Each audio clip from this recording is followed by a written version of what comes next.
लोग रेडी है? परेड सावधान।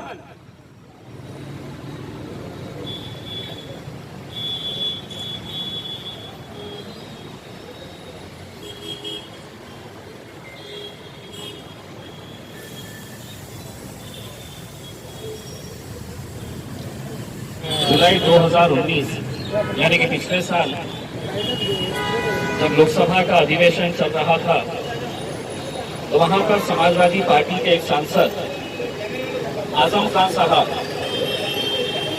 उस वक्त स्पीकर एक लेडी थी और उन्होंने अपने तकरीर के दौरान कुछ ऐसे जुमले बोल दिए थे जिसकी वजह से भारतीय जनता पार्टी के जितने भी सांसद थे वो आग बबूला हो गए थे। आजम खान साहब ने ये कहा था कि ये स्पीकर जो एक महिला है वो मेरी बड़ी बहन के समान है। भारतीय जनता पार्टी वाले बिल्कुल मानने के लिए तैयार नहीं थे। पूरा सांसद उन्होंने सर पर उठा लिया था। आजम खान साहब को मजबूर किया गया था कि आपने माफी मांगना चाहिए क्योंकि आपने महिलाओं के खिलाफ गलत शब्दों का इस्तेमाल किए थे। मैं उस वक्त सांसद के अंदर मौजूद था। आजम खान साहब ने माफी मांगने के बाद भी जितनी भी भारतीय जनता पार्टी की महिलाएं सांसद थी उन्होंने ये मांग किए थे कि आजम खान के खिलाफ सख्त से सख्त कार्रवाई होनी चाहिए। सिर्फ एक जुमले के ऊपर अगर ये पूरी महिलाएं भारतीय जनता पार्टी की और उनके सहयोगी पार्टी की अगर सिर्फ एक जुमले के ऊपर इतनी आग बबूला हो सकती है तो उसी भारतीय जनता पार्टी के राज्य के अंदर मेरी एक बहन की इज्जत लूटी जाती है और ये पूरे के पूरे खामोश बैठे हैं। इससे ज्यादा अफसोस और शर्म की क्या बात हो सकती है? ये घटना होने के बाद सरकार किस तरह से रातों रात उस बच्ची की लाश को जला दिया जाता है और उसके बाद उसके परिवार तक कोई पहुंच न सके, सच्चाई बाहर निकल न सके, तो पुलिस का किस नंगा नाच वहां पर देखने को मिल रहा है कि ना मीडिया वालों को वहां पर जाने की इजाजत दी जा रही है, ना कोई और वहां पर जा सकता है, बल्कि हद तो ये हो गई है कि वहां का डीएम जाकर उसके परिवार वालों को धमकाता है। दोस्तों, किस दौर के अंदर हम जी रहे हैं इस बात का हमें अंदाजा लगाना चाहिए। मैं आज भारतीय जनता पार्टी के तमाम लोगों से ये कहना चाहता हूं, ये बलात्कार किसी एक बच्ची का हुआ है तो उसकी जात क्या है, उसका धर्म क्या है, उसका मजहब क्या है, ये मत देखो, क्योंकि बच्चियां तुम्हारे घर में भी है, बेटियां तुम्हारे घर में भी है, बेटियां हमारे घर में भी है, बहनें हमारे भी घर में है। अगर आज उसे राजनीति के चश्मे से अगर देखेंगे तो शायद कल बहुत देर हो चुकी होगी। मैं आज जिस तरह डॉक्टर साहब ने बताया है कि आज हम एक ऐसे दौर के अंदर गुजर रहे हैं जहां पर डॉक्टर बाबा साहब का, अंबेडकर जी का संविधान कहां है, कैसे खत्म किया जा रहा है धीरे धीरे, ये आप हर रोज देख रहे हैं। इंसाफ की किस तरह से धज्जियां उड़ाई जा रही है। अगर आज इस मुल्क के अंदर हमारा यकीन किसी के ऊपर है तो हाँ, हमारा यकीन सीबीआई पर था, हमारा यकीन सुप्रीम कोर्ट के ऊपर है, हमारा यकीन लोकसभा के ऊपर है, पार्लियामेंट के ऊपर है। लेकिन अगर यही संस्थाएं अगर खुलेआम अगर आज कानून की, संविधान की धज्जियां उड़ाने जा रहे हैं तो ये बहुत अफसोस की, शर्म की और बहुत एक खतरे की घंटी हमको सुनाई दे रही है। दोस्तों, 500 साल पहले कैसी मंदिर गिराई गई थी, किसने मस्जिद बनाई थी, उसका पूरा ब्यौरा आपके पास है।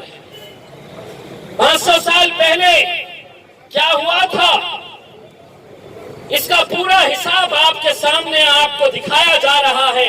लेकिन 28 साल पहले जब वो मस्जिद ढाई गई थी, पूरी दुनिया ने देखा था, पूरी दुनिया देख रही थी टेलीविजन के ऊपर कि वहां पर कौन कौन लोग गए थे, कैसी कैसी बातें कही गई थी, कैसे कैसे नारे लगाए गए थे। और अगर आज अदालतें ये फैसला करती है कि ये नहीं, ये सब बाइज्जत बरी हो रहे हैं, तो आप सोचिए कि आने वाला कल कैसा रहने वाला है। हम लड़ेंगे, हम इंशाल्लाह जितनी हमारी ताकत है हम लड़ेंगे। ये लड़ाई किसी एक मजहब की नहीं है। ये बलात्कार को हम किसी एक मजहब के चश्मे से नहीं देख रहे हैं। एक जवान बच्ची की इज्जत लूटी जाती है और रातों रात अगर उसके बॉडी को वहीं पर पुलिस की निगरानी के अंदर, पुलिस के हाथों अगर उसे जलाया जाता है, तो सोचिए उसके परिवार की पीड़ा, सोचिए उसके माँ बाप, उसके घर वालों की क्या हालत होगी। ये एक बच्ची जिसका अंतिम संस्कार भी उनकी मौजूदगी में नहीं कराया गया है। ये अगर हुंडा राज नहीं है तो क्या है? और क्यों नहीं वही भारतीय जनता पार्टी के लोग बाहर निकलकर इसकी निंदा कर रहे हैं? क्यों नहीं वो लोग भी इस तरह का अपना गुस्सा जता रहे हैं? ये महज 40-50 लोग अगर हम यहाँ पर इकट्ठा हुए हैं तो सिर्फ इसलिए कि कल जब हमें परमिशन दी गई तो हमें बताया गया कि 20 लोग से ज्यादा नहीं रहने चाहिए, 30 लोग से ज्यादा नहीं रहने चाहिए। हम भी अगर चाहे तो आज औरंगाबाद शहर के तमाम जाति, धर्म और मजहब के लोग सड़कों के ऊपर निकल कर आएंगे। अगर इसी तरह की जुल्म और ज्यादतियां चलती रही तो हमारी भी बर्दाश्त करने की एक सीमा है। हम भी एक हद तक बर्दाश्त करेंगे, लेकिन जिस दिन हमारी बर्दाश्त करने की सीमा खत्म हो जाएगी तब हम भी सड़कों के ऊपर निकल आएंगे। जब हम देखेंगे कि जो कानून जिसकी जिम्मेदारी है रक्षा करना, अगर वही भक्षक हो जाएगा तो कहीं ना कहीं ये जनता को, समाज को सड़कों के ऊपर आना पड़ेगा।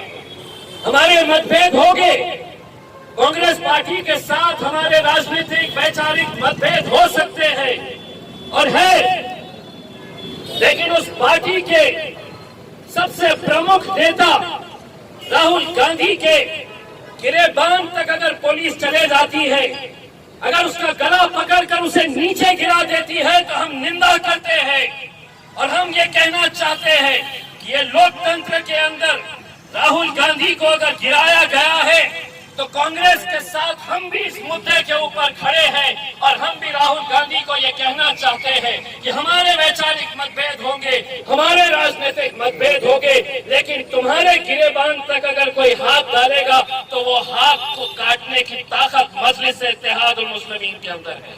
क्योंकि आज अगर वो राहुल गांधी तक पहुंच सकते हैं तो कल वो मेरे ख्याल बैरिस्टर असदुद्दीन अवैसी तक भी पहुंचने की हिम्मत रख सकते हैं।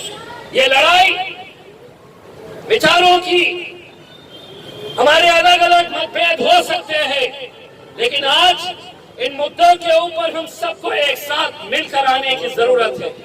हम चाहेंगे कि इसकी शुरुआत औरंगाबाद से हो, कि जहां पर भारतीय जनता पार्टी भी यहाँ पर औरंगाबाद में कहीं पर भी क्यों ना हो, ये सोच ले कि अगर तुम्हारे घर में बेटियां हैं, तुम्हारे घर में अपनी बहनें हैं, तो तुम्हें इस घटना की निंदा करनी होगी।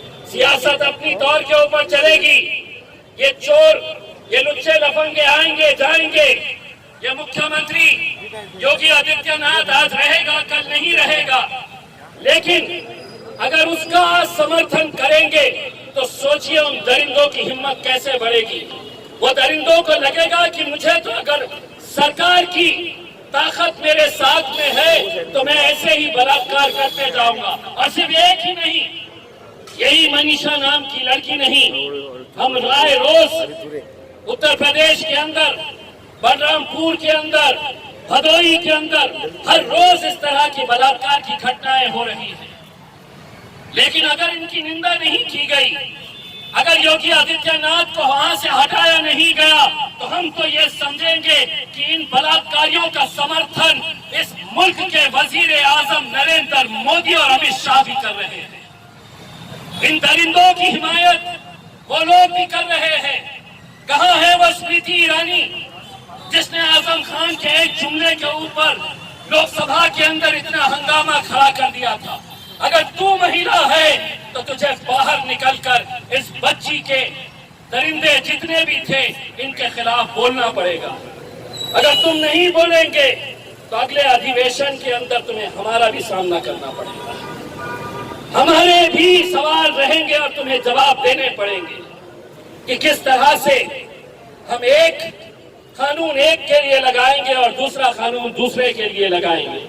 मैं तमाम औरंगाबाद की आवाम से ये अपील करना चाहूंगा कि इस तरह के छोटे छोटे हम लोग तो हम जानते हैं कि कोरोना का पीरियड है, हम भी जितनी एहतियात बरतना है उतनी एहतियात हम बरतेंगे, लेकिन एक संदेश यहाँ से पूरे मुल्क के अंदर जाना चाहिए कि ये जुल्म ज्यादती, इस तरह का गुंडा राज बहुत ज्यादा दिनों तक चलने वाला नहीं है।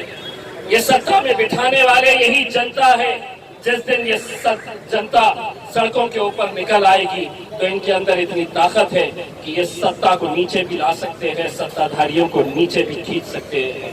बस आप लोग यहाँ पर आए और एक ऐसे कार्यक्रम का एक हिस्सा बने जिसे देखकर सुनकर बहुत अफसोस होता है और इस बात का अंदाजा लगाया जा सकता है कि अगर अदालतें भी ऐसी फैसले देने लगे, अगर पुलिस इस तरह का काम करने लगे, अगर सीबीआई ये कहने लगे कि अब कुछ नहीं, तो सोचिए मुल्क कहाँ जा रहा है। दोस्तों, हिंदू, मुस्लिम, सिख, ईसाई, दलित जितने भी लोग हैं, हम सबको ये मुल्क बचाना है। ये मुल्क बचाने के लिए हम सबको एक साथ मिलकर आना है। इतनी भक्ति के अंदर मलिन मत हो जाओ। नरेंद्र मोदी साहब को अपना भगवान मत समझो। यही वजह है कि आज तुमने इतना ऊपर उसे चढ़ा दिया है कि उसे जमीन के अंदर क्या हो रहा है ये नजर नहीं आ रहा। इतनी ऊपर उसे पहुंचा दिया है कि खेत के अंदर एक जवान बच्ची को 4-4 दरिंदे नोचते हैं तो उसे वो नजर नहीं आता है। दोस्तों, सभी लोगों को, सभी भारतीयों को एक प्लेटफॉर्म के ऊपर आना पड़ेगा, तभी जाकर हम इन दरिंदों का मुकाबला कर सकेंगे। बहुत बहुत शुक्रिया।